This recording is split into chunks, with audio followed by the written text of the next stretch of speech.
Entramos ahora al libro del Levítico. Este es el tercer libro del Pentateuco. El Pentateuco, que es una palabra que significa los cinco rollos o los cinco libros, aunque comúnmente la tradición hebrea ha situado que estos son los cinco libros de Moisés como una alusión a que Moisés fue el autor de esos libros. En realidad es más apropiado entender esto como los cinco libros que fueron heredados por la tradición hebrea desde la autoridad de Moisés. Es decir, que no se puede considerar que Moisés haya escrito palabra por palabra de la versión final que tenemos, sino que esta versión final de los libros lo que hace es recopilar y editar las tradiciones orales que ya venían por generaciones y generaciones, el paso de los siglos, en la identidad del pueblo de Israel, hasta que fueron puestas por escrito, pero fueron puestas por escrito desde la tradición bajo la autoridad de Moisés. Más allá de esa discusión que es diferentes posiciones a nivel de el estudio bíblico y el análisis de la crítica de las fuentes del Antiguo Testamento, lo que nos interesa es el propósito y el contenido del libro de Levítico. Levítico lleva ese nombre porque ese fue el nombre con el que se le colocó el título en la versión conocida como la Septuaginta, que fue la traducción en la antigüedad, en el siglo IV antes de Cristo, del idioma hebreo al idioma griego. Y ahí le pusieron Leviticón, y Leviticón significaba perteneciente o relativo a los levitas. Recordemos que los levitas son considerados como los servidores de el templo, o los servidores en esta parte de lo que sería todo lo relativo a los sacrificios, al tabernáculo, a las ofrendas, ya que el sacerdocio pertenecía concretamente a los descendientes de Aarón. Cuando analizamos el nombre Leviticón, que como dijimos viene del griego, por eso es que se ha pensado que este libro significa todo lo que los levitas hacen, cuando en realidad vamos a ver que tiene más que ver no solo con lo que hacen los sacerdotes, sino con regulaciones con el pueblo sobre cómo diferenciar algo que es puro de algo que es impuro, algo que es santo de algo que es profano. En el hebreo, en realidad este libro no se llama Levítico, se llama Baikra, que lo que hace es tomar la primera palabra del inicio de este libro, es decir, la primera palabra con el que inicia el capítulo 1, el versículo 1. Y Baikra hace una alusión a decir, el Señor llamó o Él llamó, que así es como comienza es el Levítico. Dios llamó a Moisés y le dijo. Entonces, Baikra, Él llamó. Así conocían este libro.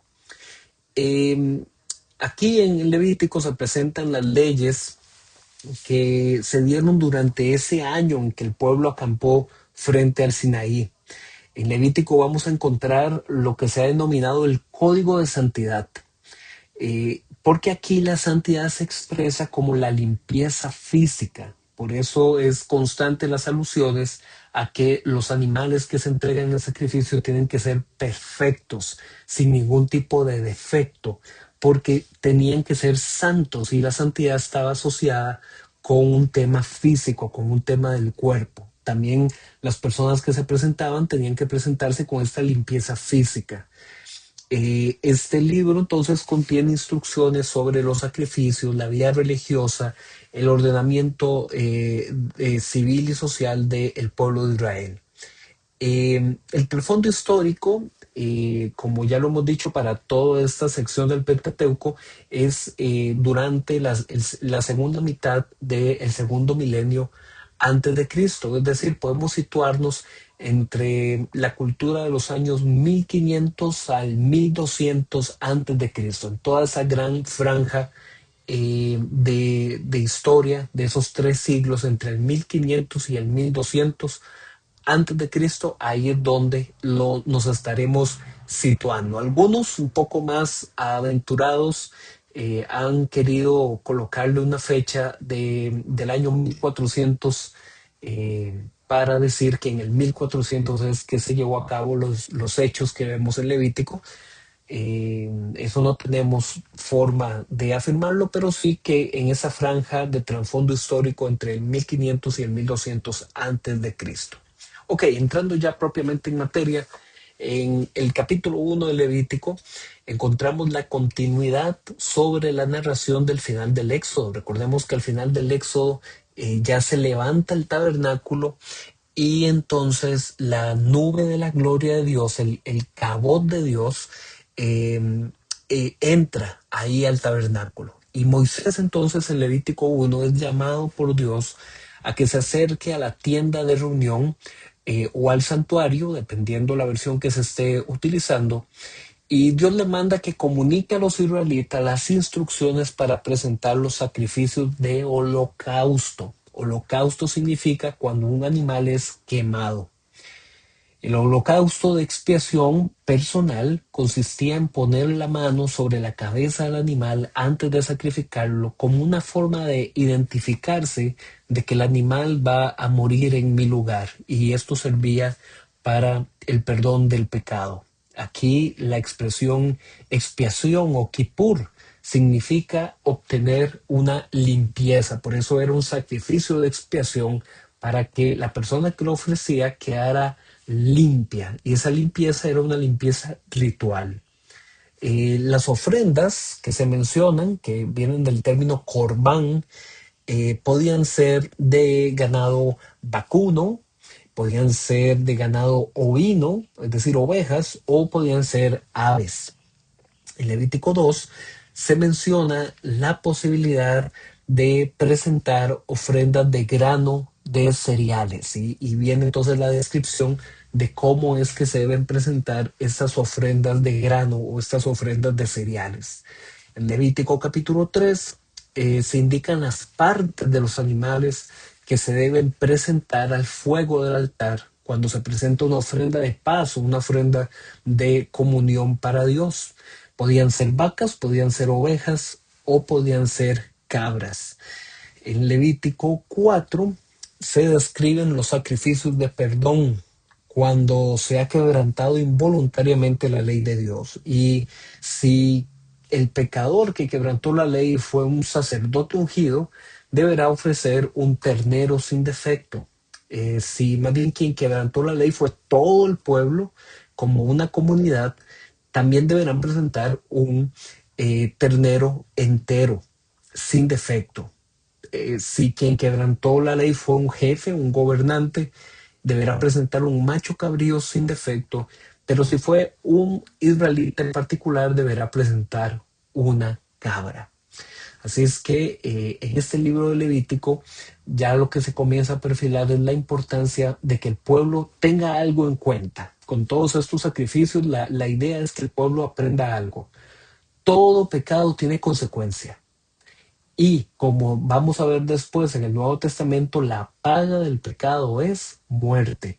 Entonces, todos estos animales que se tenían que dar en sacrificio a causa de todas estas diferentes modalidades de pecado, era para que el pueblo entendiera todo lo que hacemos en maldad tiene una consecuencia. Y alguien tiene que pagar esa consecuencia. Y aquí están siendo la sangre derramada de estos animales presentados en holocausto, los que deberíamos ser nosotros mismos. Por eso se le pone la mano en la cabeza antes de sacrificar a los animales. Pero ¿por qué? ¿Por qué todas estas muertes, estos sacrificios a nuestra mentalidad del siglo XXI eso nos suena sumamente raro? Pero si recordamos que este pueblo fue el mismo pueblo que quebrantó el pacto con Dios porque ellos adoraron al becerro de oro. Nunca se nos olvide eso. Situémonos en el contexto de la narración. Este pueblo iba a ser total y completamente destruido a causa de su pecado. Moisés intercede ante Dios y le dice: Señor, ten misericordia de este pueblo. Pero ahora, como el pueblo es un pueblo terco, eh, vienen todas estas instrucciones de cómo presentar sacrificio para que ellos aprendan. Eras tú el que debía morir, eras tú el que tenía que pagar por este gran pecado de ofensa contra Dios. Pero estos sacrificios son una forma de que ellos entiendan la paga del pecado es muerte, y tienes que reconocer que se tiene que tener siempre el derramamiento de esta sangre. Vamos a continuar después analizando más y viendo el recuento de las otras instrucciones que vienen aquí respecto a diferentes tipos de sacrificios. Pero recordemos, la idea general era esa, que el pueblo entendiera que el pecado tiene consecuencia y que estos sacrificios tenían esa intención. Así es que nos vemos.